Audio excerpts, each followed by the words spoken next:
Wynn, founder of the Lies I Tell Myself project, with Jeremy Finlay, who has been such a supporter of me and me right back to you. And he's a professional writer, singer, pianist. And I asked you here, and thank you for chatting with me, really, and kind of last minute too.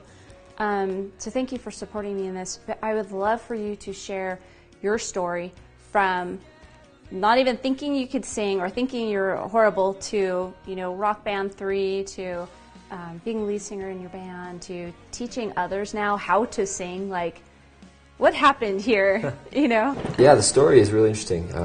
I started off as a pianist. I took piano lessons when I was 12, and, all the way up through my teenage years, I was always playing the piano for other people in their band. And I was like the geeky piano skateboarder kid. What kind of piano? Like, you're talking about classical? Yeah, I took classical lessons for a couple years, and I just kept playing. I loved it so much. I loved the music. I loved just being in that mode of creativity, and so I kept going.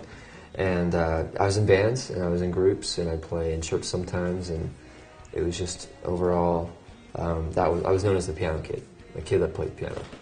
And when I got a little later into my teens, playing piano for all these cool bands and playing for people, and ever since I was a young kid, I had this love and passion for wanting to be a public speaker, and I wanted to be someone that was on stage and influencing people, and I wanted to be a positive influence. And I figured, I love music so much, I love that to be my way, my little calling, my path, per se. Except for one thing, like I couldn't sing.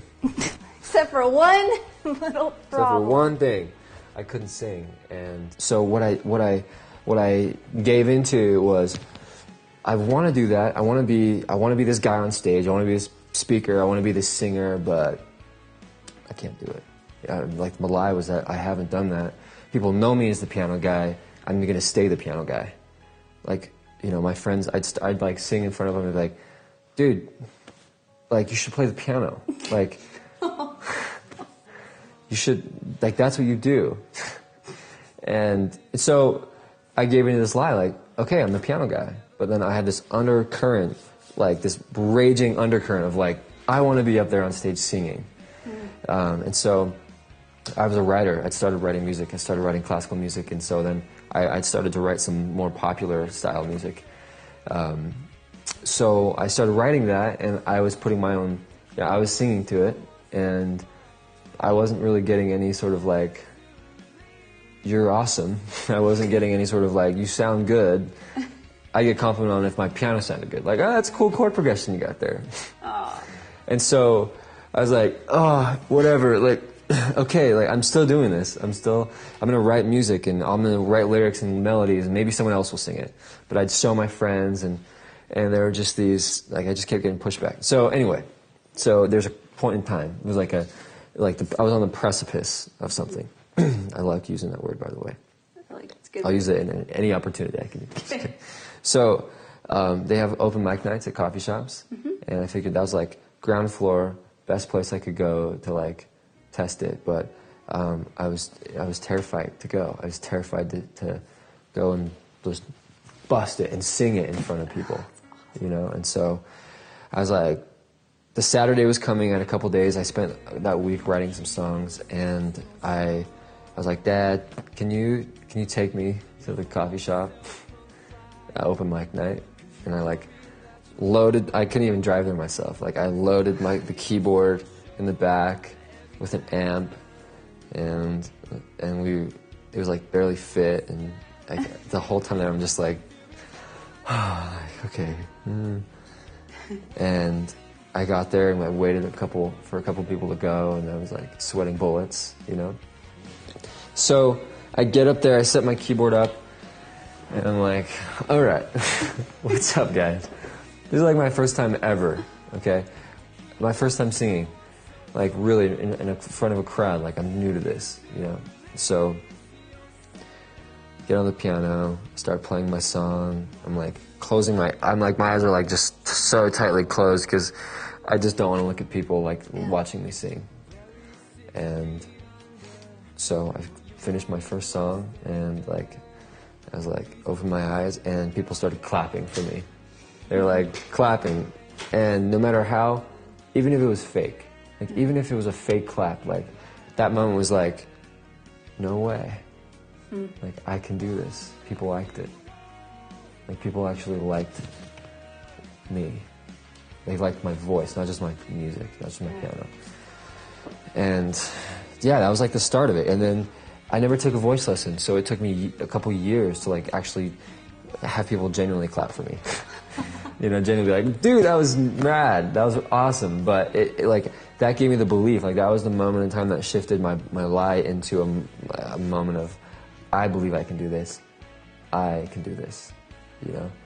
And so a couple years, you know, fast forward a couple years, and you know, I sing in a rock band. We were voted by Reverb Nation the #1 rock band in Salt Lake.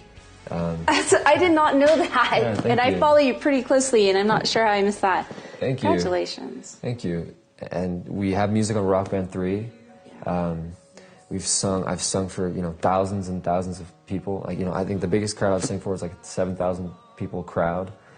You know, of just me singing up there, and I teach people how to sing, and yeah, I mean, it's what I do now. People know me as the guy that sings who also plays the piano now. Right. I'm the singer. You're you know, doubly talented. Yeah, like and then you play around on drums. Yeah. Too. For My fun. dad was a drummer, so I grew up with a drum set in the garage. But yeah, like, you know, I'm changing that belief and changing a little bit of confidence, and then just sticking to it, helped me become what I want to, rather than settling for what people wanted me to be.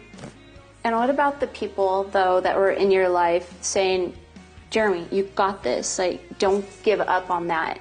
You know, sometimes we need those people in our life. Like, in my story, man, the beginning of the Lives Project, I just wasn't sure I was really the right person to deliver the message, and people like you know, and other people in my life just saying, no, like, you got this. You're given a gift, so go at it and go big. And it's amazing. I think, you know, when we sometimes we do have to rely on the compliments, that the genuine compliments that people give us to take us through those tough days. Yeah, without question. Yeah. It keeps us feeling special, you know. Yeah. I think as soon as we don't feel like we feel special, or like we are, then it's like, well, why does it matter that I want to be that? I'm not special, you know. But that's a big lie that we tell ourselves, is that we are not important. And we totally are, without question. Every one of us is innately, I mean, inevitably, like, it can't change. We are so important. And so, like, when we give in to the truth of, maybe I am special, then it gives value into what we want to be, you know? And so that's what they do, you know, people who give us positive feedback, even if it's, like, half, like, hard truth, like, yeah, you're okay, but you're a good singer, like, keep doing it. That's like, okay, you know? Yeah. And I found the gift of positive, not positive, just feedback, period. I call it positive feedback because to me, to me, feedback is so useful. It's breakfast of the champions. Yeah, it's just so useful. So I guess in my head, I automatically said positive, but I don't mean like accolades, you know, I just mean true, hey Vic, you get a little wordy. Tighten things up with your message, or you know, things like that. That's so valuable. Totally. I wouldn't be the singer I am today without feedback I've gotten, without question. You know, because sometimes we get a little cocky. We get good at something, and we get a little cocky, and we feel like we have nowhere to improve. You know, and then that's when we start going downhill. It's like always wanting it's like poison, right, to our success. Yeah, it's true. Thinking I'm done. Like, don't be giving me. I'm good. I got this. Giving me advice. Yeah, exactly. Yeah, having humility to be able to listen to what might be true, even if it's not, check in with it and be like, how could this be true? I don't believe it, but how could it be? Let's swim around in this for a minute. You know? Yeah. It's like, oh, okay, maybe that is true. You know? Yeah. But it's worth the digging, the self-investigation. Mm-hmm. Thank you for sharing your life. My pleasure. And your truth, especially your truth that, you know, you're inherently worthy. We were born worthy. So it's just our own self-limiting beliefs that are telling us, no, you shouldn't have that. You shouldn't be able to do that. That's for other people to do. And that was a big lie that I had. Yeah. that's for Oprah, you know. That's not for me to just have a stand and have my own opinions and beliefs. I had to let go of that, you know, and just be like, I'm important too, you know.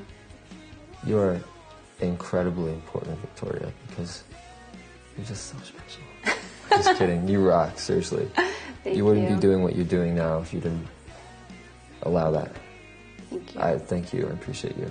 I love you. I love you too. Thanks for being here. You said